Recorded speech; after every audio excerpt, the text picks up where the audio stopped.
So, sometimes a headline just, it grabs you. Yeah, definitely. Well, the one about a human leg bone turning up near Taylor Swift's place in Rhode Island, Yeah. that was one of those stories. Right. It got a lot of attention. But what's really stuck with me, I think, is this feeling that it's maybe not just a one-off weird thing. Yeah. We're seeing, like, a few of these discoveries across New England. So for this deep dive, we're not really chasing the celebrity angle. Not at all. Our goal is to, dig into the facts, look at the different ideas floating around. Try and get a clearer picture. Exactly. We've gone through a bunch of news articles, summaries of theories, all that stuff. And the aim, like always, is to give you a sharp look at it. Maybe some surprising details, but, without making your head spin. Right. Okay, let's unpack this then. What's really striking here is how that one discovery in Watch Hill just hit a nerve. And I think, like you said, it's because of this wider backdrop, these other unexplained remains showing up. It kind of taps into that basic unease, doesn't it? The not knowing, the frustration when there aren't immediate answers. Absolutely. So let's get into the specifics. Watch Hill. It was May 15th, 2025. A local resident just out for a walk near the shoreline. Pretty close to the Swift mansion, apparently. And they just stumbled upon it. Yeah, a human leg bone. I mean, can you imagine? You're just enjoying the view, the sea air, and then that's what you find. It's a very vivid image. And the police, the Westerly PD, their initial take was no immediate signs of foul play. Right, but they were quick to add that the investigation is very much active. Exactly, active. And the bone's gone off to the Rhode Island medical examiner for all the crucial forensic work, trying to get an ID, figure out time of death, cause. And you really get the sense that the local community is, well, anxious. The articles we saw mentioned, people are skeptical. They want more than just no immediate signs. Oh, there are actual answers. You can't blame them. Not at all. And then there's the fact that apparently Taylor Swift and her team know about it. They're cooperating. Yeah. Which obviously doesn't imply anything, but it just adds another layer, doesn't it? It does. And that local skepticism you mentioned, it's telling. It suggests people aren't seeing this as just one isolated, strange event. Which leads us right into one of the big theories, doesn't it? The serial killer idea. Right. That maybe someone is operating in New England, using these more remote areas, sometimes coastal areas, to dispose of remains. And the sheer number of finds in the last, 18 months? Rhode Island, Connecticut, Mass.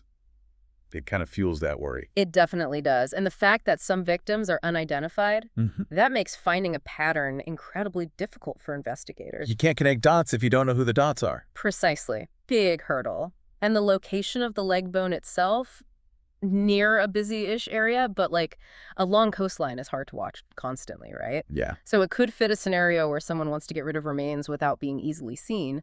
Although it's worth pointing out, I think, historically, confirmed serial killer cases around here, they often show clearer patterns, maybe victim type or disposal method a bit earlier on. The fact we don't see that yet doesn't rule it out, obviously, but maybe suggests caution before jumping to that conclusion. Okay. And we do have some specific unsettling cases from the sources that feed into this unease. Paige Fannin, Norwalk, Connecticut. Found near the river, her things nearby, March 6th, 2025. And that really disturbing one. The unidentified woman in Groton, Connecticut, remains in a suitcase near a cemetery. Yeah, March 19th. That detail, the suitcase in the cemetery, it is particularly eerie. Sends a shiver down your spine. Yeah. And Megan Meredith in Springfield, Mass, just body near a bike path. Investigation's still going, April 22nd. These are all quite recent. It's undeniably a troubling sequence of discoveries, but, and this is but we have to remember the counter-argument. Actually, law enforcement hasn't confirmed any links between these cases. Nothing public, anyway. Right. No known MO, no clear victim connection, and no forensic links, no DNA tying them together, at least not that's been released. So the serial killer idea, it grabs headlines, sure. But right now, it's still just a theory. Okay, so if it's not necessarily one person with a clear pattern, what else could be going on? This cluster of discoveries. There's the coastal dumping idea. Yeah, the theory that remains were put into the Atlantic, maybe further out, and then currents, storms, tides, they just wash them ashore? Makes sense for things found right on the coast. It's certainly plausible for those. The Atlantic currents in the Northeast can be quite strong. And we have examples that might fit that, like the skull found by a hunter in Plymouth, Mass. March 6th. And the body pulled from the Seekonk River in Rhode Island in April. Those could maybe fit that picture. They could potentially align, yes. But the big criticism, and it's a fair one, is what about the inland discoveries? Right, like Connecticut or Springfield, not exactly coastal finds. Doesn't really explain those easily. Plus, some sources pointed out a relatively intact bone, like the leg bone in Watch Hill. It might suggest it wasn't tumbling around in the ocean for ages, maybe a more recent entry into the water. What's your feeling on that? How likely is it that the ocean explains all of this? Yeah, I see the point. Currents are powerful, no doubt. But getting remains, especially more intact ones, significantly inland, that seems less likely for all of them. It feels like a stretch as a single explanation. My thoughts exactly. It might explain some, particularly the coastal ones, but probably not the whole picture. So, okay, what about historical remains? Cold cases resurfacing. That's definitely something to consider. Erosion, weather, just time.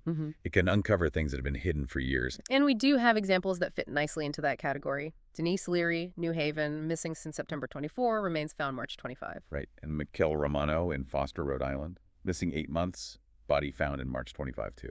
Those feel like, well, tragic resolutions to known missing persons cases, perhaps more straightforwardly explained. They do seem that way.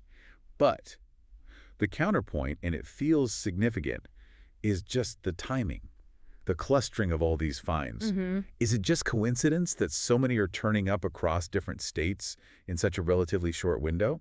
Maybe, but it makes you wonder. It does make you wonder, and that lack of an easy, conventional answer for the whole pattern, that's probably why these more dramatic theories, like the serial killer one, gain traction locally. Exactly.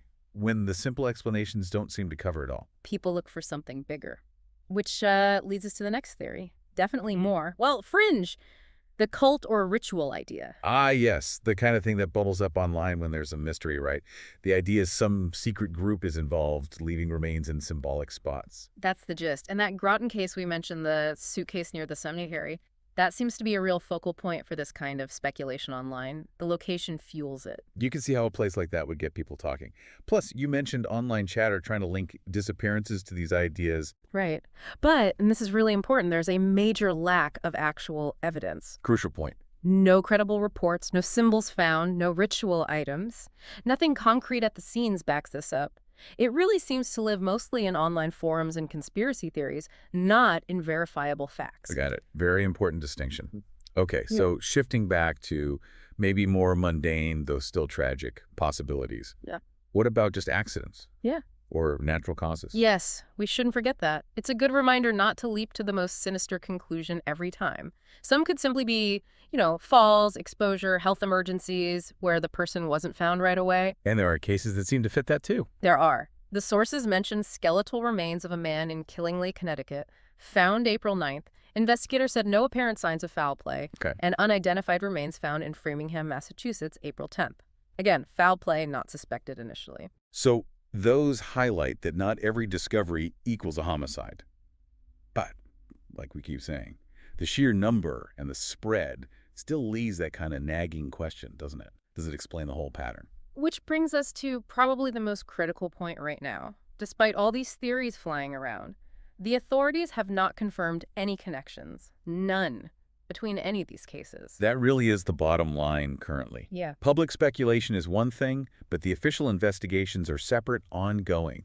The RI Medical Examiner's Office is working hard on the Watch Hill bone DNA, dental records, trying to figure out time, cause of death. All that crucial work. And you do hear rumblings, maybe a growing feeling, both in public and probably within law enforcement too, about needing more regional coordination. Makes sense. If there is some larger pattern, connecting dots across state lines would be essential. Absolutely. Sharing info, pooling resources, that could be key if links do eventually emerge. Okay.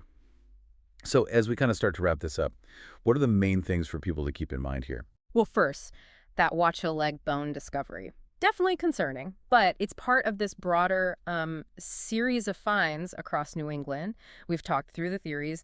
Serial killer, coastal dumping, old cold cases surfacing, even the more out there cult stuff, and simple accidents. Right. But the main takeaway, no single theory convincingly ties all of these together right now. Not definitively. Yeah. We're left with a lot of unanswered questions, a lot of investigations still open.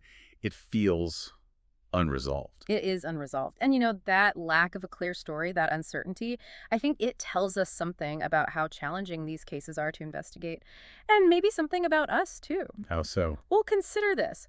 What does it really tell us when these unsettling discoveries create so much speculation, so much anxiety in communities? Maybe it highlights how much we need answers, need order when faced with the unknown, and how uncomfortable we get when those answers just aren't there yet.